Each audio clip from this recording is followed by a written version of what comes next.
La lettre de Paul aux Éphésiens. La manière dont Paul est arrivé dans la ville d'Éphèse est particulièrement intéressante. C'est une histoire qu'on peut lire dans Actes chapitre 19. Éphèse était une ville immense qui en fait était l'épicentre du culte dédié à la plupart des dieux grecs et romains. Pendant plus de 2 ans, le séjour missionnaire de Paul y avait été très efficace, ce qui a conduit un nombre important de personnes à devenir disciples de Jésus. Et quelques années plus tard, après avoir été emprisonné par les Romains, Paul a écrit cette lettre. La structure du texte divise cette lettre en 2 moitiés bien distinctes. Dans la première moitié, Paul relate l'histoire de l'Évangile, la tournure qu'elle a prise en culminant avec Jésus et comment celui-ci a créé sa communauté multiethnique de disciples. La seconde moitié de la lettre est ensuite reliée à la première par l'expression « par conséquent ». Et Paul y décrit comment l'histoire de l'Évangile devrait influencer chaque aspect de notre vie pour transformer notre histoire non seulement sur le plan personnel, mais aussi dans notre environnement, notre communauté et bien entendu dans nos familles. Voyons donc plus en détail comment Paul va développer tout ça.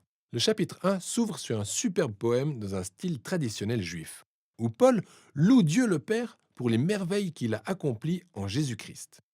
Depuis l'aube des temps, le Père avait planifié d'élire et de bénir un peuple en alliance avec lui. Il s'agit de la famille d'Abraham dans Genèse, chapitre 12, versets 1 à 3. Et maintenant, à travers Jésus, tout le monde peut être adopté par cette famille. La mort de Jésus couvre nos pires péchés, nos pires défaillances, et c'est en lui que nous bénéficions de la grâce de Dieu. En fait, selon Paul, cette grâce nous a offert un nouveau moyen de comprendre chaque aspect de nos vies. Il déclare dans le chapitre 1, verset 10, que le plan de Dieu était de réunir toute la création des cieux et de la terre sous le règne de Christ, titre qui veut dire le Messie. Ainsi, le plan de Dieu a toujours été d'engendrer une grande famille d'êtres humains renouvelés et unis en Jésus le Messie. Selon Paul, ce dessein divin s'est clairement manifesté dès lors que nous avons été intégrés à cette famille. Par ce nous, il fait référence aux Juifs d'origine et à la famille d'Abraham. Mais ensuite, Paul utilise le terme vous, et là, il veut parler des non-juifs. Vous avez tous entendu parler de Jésus et du salut offert à travers lui, puis vous avez été intégrés à cette famille par l'œuvre du Saint-Esprit. Il évoque donc ici les événements tirés des récits du livre des Actes sur la manière dont l'Esprit de Dieu a rassemblé en Jésus les Juifs et les non-Juifs dans une seule et même famille. C'est exactement comme la promesse de Dieu faite à Abraham des siècles auparavant. Notez aussi comment Paul commence son poème en parlant de Dieu le Père, puis de Jésus le Fils, et pour finir par l'Esprit. Tous les trois travaillent ensemble, pendant que Paul raconte l'histoire de l'Évangile. C'est vraiment génial. Après le poème, Paul enchaîne avec une prière. Il prie pour que ses disciples de Jésus ne se contentent pas de connaître théoriquement l'Évangile, mais qu'ils expérimentent sa puissance de manière personnelle, pour qu'ils soient revitalisés par la même puissance qui a ressuscité Jésus d'entre les morts, puis l'a établi et élevé souverain du monde entier. Au chapitre 2, Paul reprend et approfondit certaines idées clés du poème du chapitre 1, notamment la grâce de Dieu et cette nouvelle famille multiethnique de Jésus. Il commence en racontant à nouveau comment ces chrétiens non-juifs en sont venus à connaître Jésus. Avant d'entendre parler de Jésus, ils étaient physiquement vivants, mais spirituellement morts, prisonniers d'une vie sans but, empreints d'égoïsme, du péché et se retrouvaient piégés à la merci des forces occultes.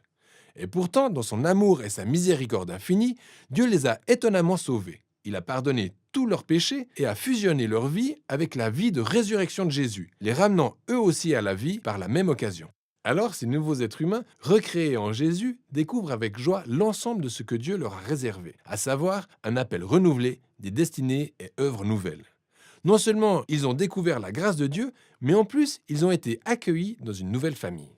Avant d'entendre parler de Jésus, ces non-juifs n'étaient pas seulement séparés de Dieu, ils l'étaient aussi par rapport au peuple de son alliance, la famille d'Abraham.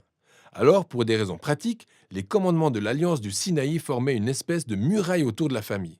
C'était une sorte de barrière qui les séparait de la plupart des non-juifs. Mais les lois de la Torah ont été accomplies en Jésus, et la barrière a été détruite. Les deux groupes ethniques sont devenus, selon les termes de Paul, une nouvelle humanité réunie en Dieu lui-même et vivant dans un climat de paix. Paul s'émerveille ensuite dans le chapitre 3 du caractère unique de son rôle qui est celui d'apporter cette bonne nouvelle aux non-juifs. Et même s'il est en prison, il loue Dieu de lui avoir donné la chance de voir cette famille de l'Alliance croître au point de devenir si grande. Paul clôture donc la première moitié de la lettre avec une autre prière. Cette fois, il prie pour que les disciples de Jésus soient fortifiés par l'Esprit de Dieu afin qu'ils saisissent pleinement et comprennent l'amour que Christ a pour son peuple. Quant à la seconde moitié de la lettre, elle débute avec un Paul qui passe à la vitesse supérieure. Il commence par inciter le lecteur à mettre en parallèle l'histoire de l'Évangile avec celle de sa propre vie pour analyser la manière dont il l'amène. Paul commence donc au chapitre 4 par aborder les aspects de la vie quotidienne de l'Église. car elle est une grande famille rassemblant tout type de personnes. Alors, il insiste sur le fait que ces personnes ne font qu'un, et le terme unique est capital dans ce chapitre. Elles forment un corps unique, rattaché par un seul esprit, ayant un Seigneur unique et une foi unique. Elles ont un baptême unique, elles croient en un Dieu unique, ça en fait un paquet d'unités. Cependant, Paul précise que l'unité n'est pas synonyme d'uniformité. Il poursuit en détaillant comment la nouvelle famille en Jésus est composée de plusieurs types de personnes, vraiment très différentes les unes des autres. Mais ils sont tous équipés de l'unique Saint-Esprit, chacun utilisant ses propres talents et passions pour servir et aimer son prochain et bâtir l'Église. Et là, il utilise deux métaphores vraiment géniales. L'une est celle de l'édification de l'Église comme un nouveau temple, et l'autre représente les disciples qui sont tous en train de constituer une nouvelle humanité dont Jésus est la tête. Cette nouvelle humanité est une métaphore qu'il va continuer d'utiliser dans les 2 chapitres suivants. Paul incite chaque chrétien à ôter son ancienne humanité comme en ôte de vieux vêtements, puis à revêtir sa nouvelle humanité dans laquelle l'image de Dieu a été rétablie. Il poursuit ensuite dans cette longue section où il oppose cette nouvelle humanité à l'ancienne. Ainsi, au lieu de mentir, les nouveaux humains doivent dire la vérité. Au lieu d'entretenir la colère, ils résolvent leurs conflits dans la paix. Au lieu de voler, les nouveaux humains sont généreux. Au lieu de se livrer au commérage, ils se servent de la parole pour encourager leurs prochains. Au lieu de prendre leur revanche, les nouveaux humains pardonnent. Au lieu de céder à chaque pulsion sexuelle, les nouveaux humains entretiennent la maîtrise de soi et contrôlent leurs désirs charnels. Au lieu de s'enivrer, les nouveaux humains se laissent conduire par l'Esprit de Dieu. Puis, il énumère 4 différentes manières par lesquelles cette influence se manifeste. Les 2 premières sont liées au chant. Chanter ensemble, mais aussi chanter seul. C'est assez intéressant de voir que le chant ou la musique soient les premières choses qui viennent à l'esprit de Paul concernant les effets de l'esprit dans la vie du peuple de Jésus. Le 3e signe de l'influence de l'esprit est d'être reconnaissant pour tout. Et le 4e est que l'esprit amènera les disciples de Jésus à s'humilier devant les autres tout en les élevant et en les considérant comme étant plus importants qu'eux-mêmes. Un 4e point que Paul développe en montrant comment il se traduit dans un mariage chrétien. Disons qu'on a une épouse disciple de Jésus. Elle est censée respecter son mari et lui transférer sa responsabilité au sein du couple. De son côté, le mari est censé aimer son épouse et exercer sa responsabilité par l'abandon de toute tendance égoïste en priorisant le bien-être de son épouse par rapport au sien. Selon Paul, ce genre de mariage est une reproduction de l'histoire de l'Évangile. Les actes du mari rappellent ceux de Jésus, son amour est le sacrifice de sa personne. Et les actes de l'épouse rappellent ceux de l'Église qui se contente d'être aimée et renouvelée par Jésus. Paul applique ensuite le même principe aux enfants vis-à-vis de leurs parents, ainsi qu'aux esclaves vis-à-vis de leurs maîtres. Paul clôture la lettre en rappelant à ses chrétiens la réalité des forces occultes. Il s'agit d'êtres et de puissances spirituelles qui feront tout pour empêcher l'unité au sein du peuple de Jésus et pour compromettre leur nouvelle humanité. Paul les incite donc à tenir ferme et à revêtir cette armure métaphorique, qu'il décrit en détail.